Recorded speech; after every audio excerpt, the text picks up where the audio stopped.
2 minutes. Comme là, On essaye sur un chantier et puis. c'est ça. On a fait un balisage. En tout cas, je fais plus d'assainissement. Voilà, de toute façon, je plains, je ne me mets pas. L'intérêt pédagogique aujourd'hui, il est de faire prendre conscience aux personnes ici présentes les risques liés à l'ensevelissement, parce que malheureusement aujourd'hui nous décomptons encore beaucoup d'accidents et bien souvent les gens ne prennent pas en compte le risque lié à une faible profondeur. Et malheureusement les accidents qui arrivent aujourd'hui ont lieu entre 1,30 m et 1,80 m. Mon objectif, c'est qu'on ait la mise en place de moyens adéquats pour chaque équipe. Venez voir. On a mis en place ce matin un premier blindage, un blindage caisson que l'on met comme habituellement. Et puis on a simulé à un moment le passage d'un réseau perpendiculaire. Et c'est à ce moment-là où bien souvent les équipes, les collaborateurs ne vont pas sécuriser parce que c'est pénible, parce que c'est perpendiculaire. Et la technique du boisage est une technique qui, pour vous, par exemple, pour votre entreprise, permettrait, à mon avis, de sécuriser beaucoup plus les tranchées.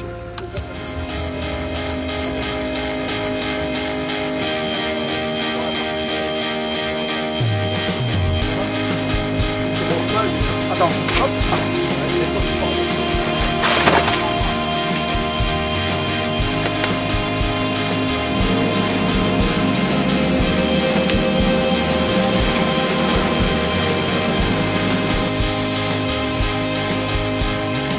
Je dirais que cette manœuvre tombe vraiment à point nommé parce qu'on vient de terminer notre formation annuelle de maintien des acquis sur la spécialité sauvetage-déblaiement. Et justement, on se disait qu'on manquait un petit peu de terrain de manœuvre pour cette problématique de blindage de tranchées. Donc franchement, on remercie Auduponant pour l'opportunité de cette manip. On va aller faire pas le blindage qu'ils ont fait ce matin. C'est une personne qui va s'occuper de Christophe. Et c'est lui qui parlait. Donc c'est Christophe qui l'a toujours ici. On fait ça une fois tous les 2-3 mois. Comme c'est du CAP. Et nous, en fait, on travaille, je dirais, un peu comme vous, on prépare tout le matériel avant et on y va comme sur un chantier. En vrai, il y a déjà 3-4 plats dans la tranchée.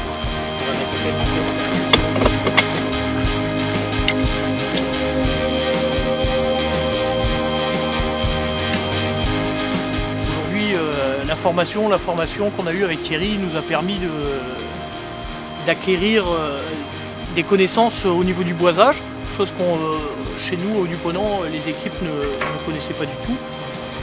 On a pu permettre de voir aussi les dangers de par l'exercice du SDIS aujourd'hui et voir l'accident, malheureusement, en absence de blindage, ce que ça peut créer.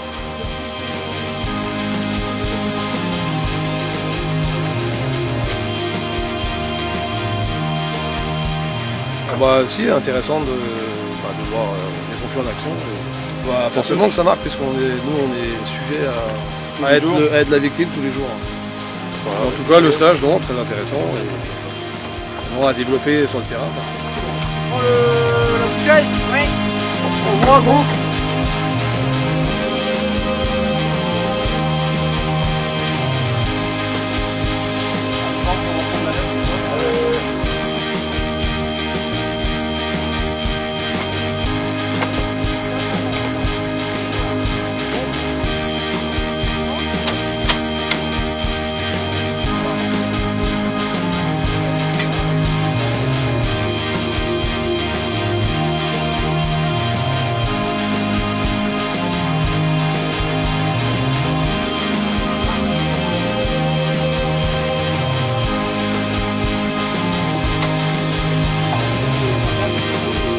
Attention pour lever, levez.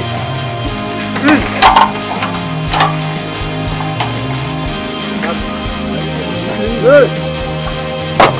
Attention par ici.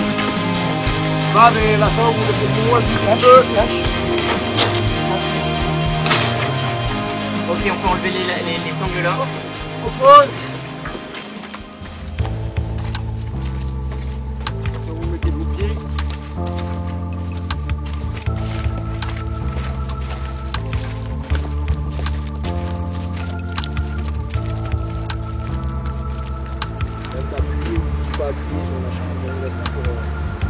point d'appui un peu plus solide. Juste la largeur d'une plancher olivier de blindé, comme on a fait, eh ben, on a réussi à avancer 50 cm et on a réussi à la sortir. Est-ce que c'est intéressant de dégager le traction? C'est risqué quand même, hein? Est-ce qu'on se dit que en touchant un peu, ça pourrait tout partir, ou est-ce qu'on là aussi Ce qu'on peut remarquer, c'est que déjà effectivement nos gars ont besoin de mieux connaître le matériel, donc ça sert à ça aussi les manœuvres, hein, de se rendre compte aussi des difficultés et des améliorations, des axes d'amélioration à trouver. On peut se rendre compte aussi qu'on a du matériel relativement performant, surtout au niveau des étais. Peut-être qu'il faudra améliorer notre système de blindage. J'ai trouvé les bois étaient un peu légers, donc on va y remédier. D'une manière générale, nos gars ils ont bien conscience des risques. Ils savent très bien que le danger, le risque d'enfouissement, c'est quelque chose qui peut avoir des conséquences dramatiques. Donc ils essayent de faire tout ce qu'il faut pour ne pas que l'accident arrive. Mais voilà, dans le travail de tous les jours, ça peut arriver qu'on n'ait pas tous les moyens, qu'on ne soit pas assez entraîné pour pouvoir pallier à tous les risques. Donc du coup c'est des formations comme ça qui permettent de s'entraîner, de s'exercer et puis le jour J d'être efficace et d'être sûr d'être protégé. Donc on essaye de leur donner ces moyens-là pour qu'ils puissent travailler en sécurité.